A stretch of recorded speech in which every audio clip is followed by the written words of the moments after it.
Canada. The name alone brings to mind vast wilderness, towering mountains, and endless forests. For years, I dreamed of exploring this gentle giant, a country both familiar and foreign. But with limited funds, a grand Canadian tour seemed out of reach. Then I wondered, could I experience the real Canada on just $600 a month? I set myself a challenge: travel and live across Canada on a shoestring budget. This wasn't just about saving money. It was about connecting with the country in a deeper, more authentic way. I wanted to meet locals, eat their food, and see the sights as a temporary resident, not a tourist. Trading luxury for genuine connection, I was ready for a new kind of adventure. So, I invite you to join me. Let's explore Canada's beauty and quirks together. We'll discover how to stretch a small budget across a vast land. This is a story of adventure, discovery, and the kindness found when you open your heart. The greatest treasures aren't bought, they're experienced. Let's gather memories and friendships that last a lifetime. The journey begins now. Living on $600 a month in Canada sounds impossible, but with creativity, it's doable. Accommodation was my biggest hurdle, so I turned to house sitting and work exchanges. Websites like Workaway and HelpX led me to care for pets and help at hostels in exchange for a bed. For food, I mastered grocery shopping, cooking simple meals with lentils, rice, and seasonal produce. Farmers' markets became my go-to for affordable, fresh ingredients. Cooking for myself saved money and made each place feel like home. Getting around such a vast country required resourcefulness. Ride-sharing platforms like Potpourri let me split travel costs and meet fascinating people.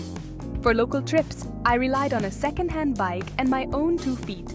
Entertainment. Canada's best experiences are often free. I hiked national parks, wandered vibrant neighborhoods, and joined free festivals and outdoor concerts. Checking local event listings led to unexpected adventures. A picnic in a park or a walk through city streets became highlights.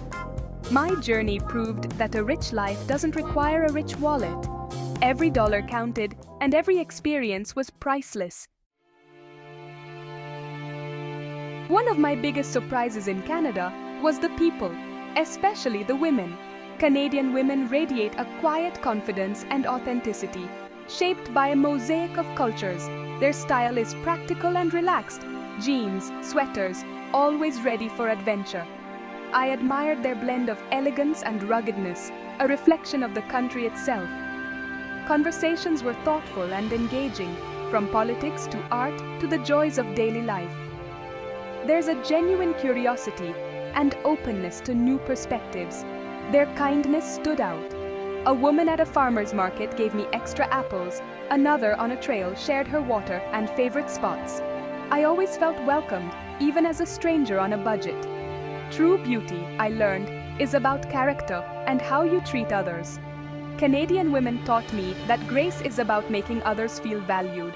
Their warmth and inclusivity left a lasting impression. In Canada, beauty is lived, not just seen. Visiting Canada from the US feels familiar until you notice the differences. Politeness isn't just a stereotype, it's woven into daily life. Apologies are exchanged for the smallest things, creating a gentle, respectful atmosphere. Canadians trust their institutions and value community, patiently queuing and sorting recycling with care. The food scene surprised me. Ketchup chips, poutine, and coffee crisp bars became new favorites. Even Smarties are different. Chocolate, not chalky. The biggest shock? The modesty. Canadians are quietly competent, preferring substance over show. Achievements are celebrated with humility, not bravado. This understated approach was refreshing and inspiring. Canada's culture is a blend of kindness, community, and quiet confidence. Adapting to Canada meant embracing small, meaningful moments. My first week in Alberta, I felt alone, until a librarian welcomed me and invited me to a community potluck. That potluck changed everything. I was greeted with laughter, stories, and genuine curiosity. I met farmers, artists, and neighbors who shared their lives and food with me. Suddenly, I wasn't just a visitor, I belonged.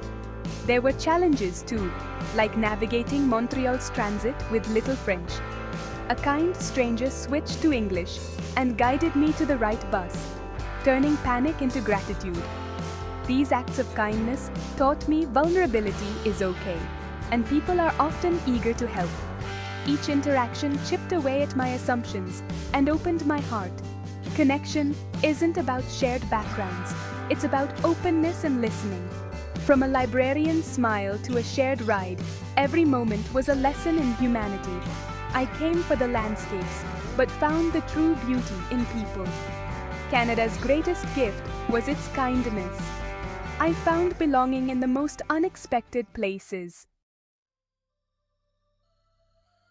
Beyond cities and culture, Canada's wild beauty became my sanctuary. My budget led me outdoors, hiking near Banff, waking to jagged peaks and turquoise lakes. The silence of the mountains was profound, broken only by wind and birds. Crossing the prairies felt like sailing a golden sea beneath an endless sky.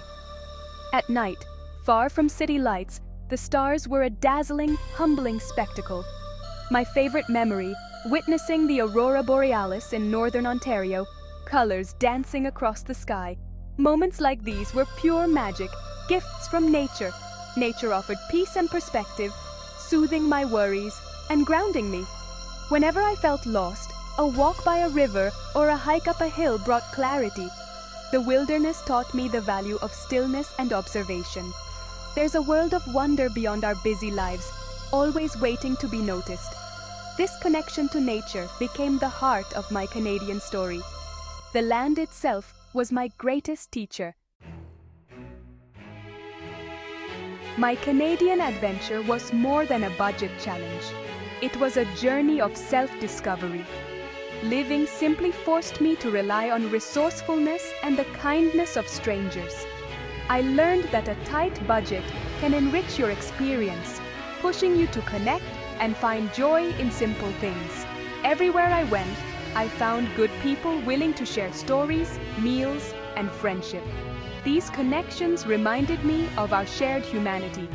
Exploring new places changed how I saw the world and myself. As my journey ended, I felt immense gratitude for the landscapes, culture, and kindness I'd found. My story is a love letter to Canada and an invitation to you. Step outside your comfort zone, challenge your limits, and discover the beauty that awaits. The world is full of wonder. The greatest adventure is opening your heart to it.